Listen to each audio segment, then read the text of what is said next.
Kwa niaba ya family, mazishi tutafanya kesho saa 10 alasiri. Tutazika makaburi ya Kisutu, tutazika Kisutu.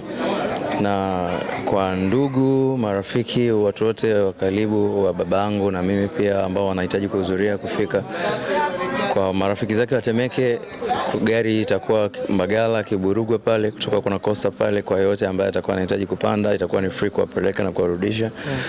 Na kwa marafiki zake wa Mtoni, gari zitakuwa free pale, zikiwasubiri kuwachukua kuwarudisha maeneo stand ya Shamba Mtongani, itakuwa pale. I think ni kwa sababu ya wale marafiki zake wa karibu ambao ni wakule sema ambao amekulia kama yeye. Meja, kwa sababu jambo hili limetokea na kwa kweli ni jambo la kuhuzunisha sana, kwa sababu najua ulivyokuwa karibu na babako mzazi. Lakini pia iko hofu kwa baadhi ya watu wakiamini kwamba kuna vitu vyako ambavyo umeviuza ili uweze kutoa pesa kwa ajili ya kumtibu baba yako mzazi. Pia katika hilo pia nilikuwa nataka kujua ni vitu gani ambavyo uliviuza wewe ili kuweza kufanikisha jambo hilo la matibabu kwa baba yako. No, kwa bahati nzuri, unajua wanakuambia kila tatizo linakuja na heli.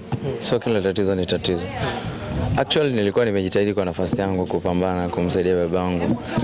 Nilipambana, tulishirikiana mara kadhaa kwa sababu babangu ni mtu ambaye niko naye close sana. Ni mtu ambaye niko naye muda mwingi. Kwa tulipambana, ikafika step mimi nikawa nguvu yangu iko chini. Na mimi sio mtu wa kusema kupigia sana simu, huwezi kupiga simu wakati bado una mali. Inatakiwa uishiwe ili tuje tukusaidie. Kwa mimi nilijaribu kutafuta nilichokuwa nacho nikiuze ili niweze kumsaidia babangu aendelee kupumua tena. Kwa bahati nzuri kakangu Mwanaifue alinipigia simu, akaniambia no, usifanye hicho kitu, huwezi kufanya hivyo wakati wizara sana na Mheshimiwa Rais yupo.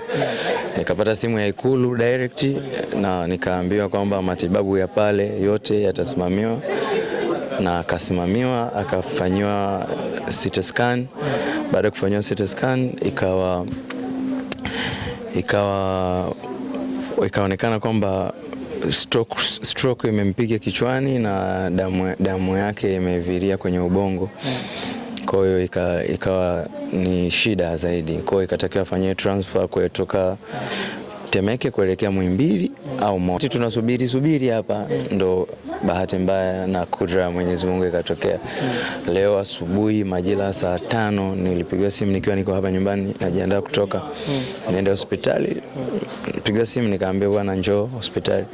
Sio kawaida kuambiwa hivyo, nikahisi kwamba kutakuwa kuna something. Kwa nikatembea haraka nikamwambia meneja wangu tuwai, tukampitia tukawai. Kufika pale nikakuta tayari ndugu tayari wameshakaa, bahati mimi hawakutaka kuniambia mapema. Kwa nilikuta tayari ndugu washakaa na taarifa wanayo, wakaniambia basi tukamshukuru Mwenyezi Mungu. Okay, sawa. Meja, najua pia Dvoice ni mtu wako karibu sana, na inatajwa kwamba kuna undugu unaendelea kati yenu na alifika hapa msibani. Mimi najua wengi wameguswa sana kwa sababu ni mtu wa watu. Taratibu za namna ya kuweza kushiriki msiba huu kama ulivyotueleza kwamba kesho mazishi yatafanyika Kisutu makaburini, lakini pia kuna wale ambao wanaguswa. Kwa wadau wa Singeli ni wengi. Utaratibu mmeweka vipi nyinyi kama familia sasa? Utaratibu kama wa kuchangia rambirambi na salamu za pole. Utaratibu kwa marafiki zangu, kuna groups ambayo zipo, meneja wangu anaona hicho kitu. Kwa watu ambao tunawafahamu wa karibu iko wanachangia na wengi wanaendelea. Kama kakangu Mwanaifue wa kwanza kachangia tena, imagine ametoka kunisaidia na bado kachangia tena. Rafiki yangu Mario amekuwa mtu wa kwanza kufika hapa, amenitia tena nguvu ya kutosha. Kwa tuko vizuri, tunaweza kufanya chochote. Lakini pia kwa wale marafiki ambao wako mbali, wanatamani, wanajisikia wameguswa, baba ni rafiki wa kila mtu. Media nyingi sana mmefanya na interview babangu. Kwa ni rafiki wa watu wote. Siwezi kumdoubt, siwezi kumlimit. Kila mtu anajisikia ana raha au nafsi yake inatamani kufanya kitu chochote kwa niaba ya babangu, anaweza akaja msibani kesho, atakutana na taratibu hapa za uchangiaji, atazikuta. Kama ataguswa, atataka kuchangia chochote, anakaribishwa.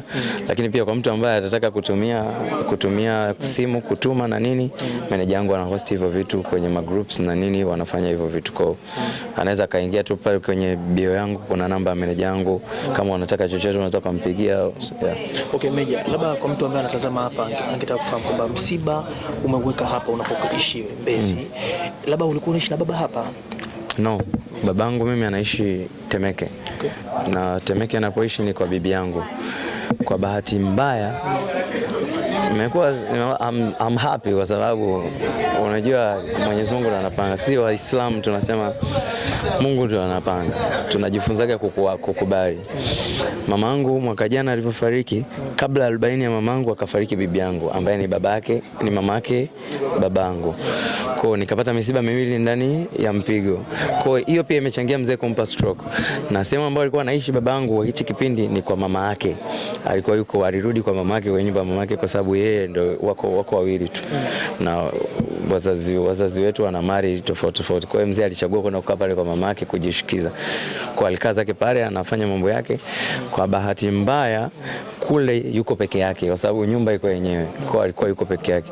Kwa mimi nilimsogeza karibu nikawa niko naye nyumbani. Kwa na pia kule nyumbani ni mbali. Kwa ufikiaji wa marafiki na watu wake wote stressi kwa sababu ni nyumbani Mbagala Kiburugwa za Kiemo naenda huko ndani. Location na vitu vingine inakuwa stress. Kwa tuliona tuweke hapa kwa sababu hapa ni rahisi kufikika, pia mazingira free, anytime tunaweza tukaongea kama hivi. Kwa nikaona bora tufanye hapa kwa kushirikiana na ndugu tukazungumza tukasema tufanye hapa msiba. Neno lako moja kwa mashabiki zako na ndugu jamaa na marafiki? Mimi nawapenda tu wote kwa sababu Watanzania wamekuwa ni tupi. Unajua raha ya kufanya kitu kizuri ni income nzuri. Mashabiki zangu kile ninachokitoa nikitoa nyimbo wanapenda, wanafurahia. Sasa ile furaha yangu ndio sehemu ya kunilipa kama hii ninapopata matatizo. Wengi nimeona wanafurahi, wananibeza, lakini kundi la watu wengi 80% wananiombea mema. Kwa mimi nawashukuru wote kwa mchango wao, kwa maoni yao. Wengine wamenipa mawazo, wengine wamenishauri, wengine wamenipa pole. Mashabiki zangu wamenitumia message DM, wengine WhatsApp, wengine wananipigia simu. Kila mtu ana namna yake ya kunipa pole, lakini nawashukuru wote kwa hiki mlichonisapoti. Kwa bahati mbaya sina mama wala baba, nao nimepoteza vitu vyote. Sina bibi, sina babu. Babu yangu ni mtu wa kwanza kufariki, alifariki zamani sana. Nikaja nikapoteza mama, akapotea bibi mzaa baba. Leo tena amepotea baba, na bibi yangu babu yangu mzaa mama pia naye amefariki. Kwa sina chochote. Okay, Meja, kwa kumalizia tu, moja ya alama kubwa ambayo tulikuwa tukiona mara kwa mara ni babako mzazi, ni the way ambavyo alikuwa anasapoti kazi zako, na si kila mzazi ambaye anaweza kaamini katika kusapoti muziki hususan katika tamaduni zetu za Kitanzania. Labda unamzungumzaje baba katika kusapoti muziki wako? Babangu ndo kila kitu kwenye maisha yangu. Yaani sina mtu ambaye anampenda kuliko babangu. Mamangu nampenda sana, lakini mimi sijapata muda mwingi wa kukaa na mama.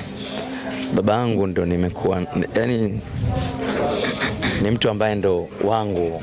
Babangu ni rafiki, babangu ni ndugu yangu. Mimi nasahau, kuna muda hata namwamkia baba shikamoo na nishasahau.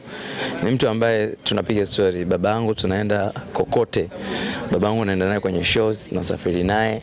Sometimes nipo kwenye event naimba, naangalia chini hivi namuona baba anakuja ananitunza.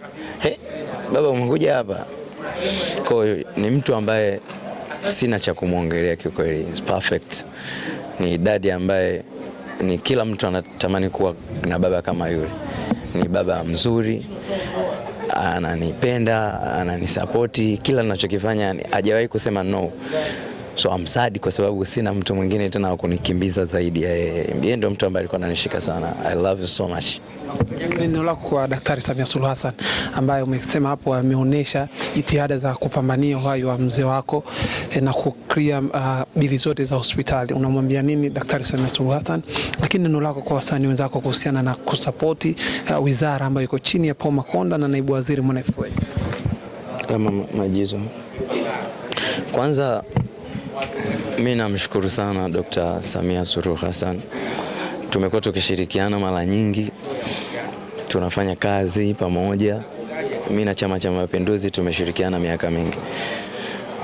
Ni mtu ambaye anatupenda na anatupenda sana kwa sababu ya the way sisi tunavyojitoa mara nyingi kwenye events. Sometimes mnaenda kwenye events za serikali, changamoto za hapa na pale, umbali, kuzunguka zile movement za serikali, unachoka. Sometimes mtu anatamani useme no, mimi nimechoka kwenda. Lakini ukikumbuka wema ambao anatutendea mama yetu, unasema no, lazima niamke niende. So ni mtu ambaye anatusukuma, nampenda sana na namshukuru sana, namwombea kila heri kwa hicho anachokifanya. Najua sio mwanzo, mama anafanya kila siku, kwa namuomba na naendelea kumuomba aendelee kuwa hivi, rais wa wote, kipenzi. Sisi wasanii pamoja na watu wengine ambao si wasanii wote washike mkono, tuendelee kupambana kazi na utu.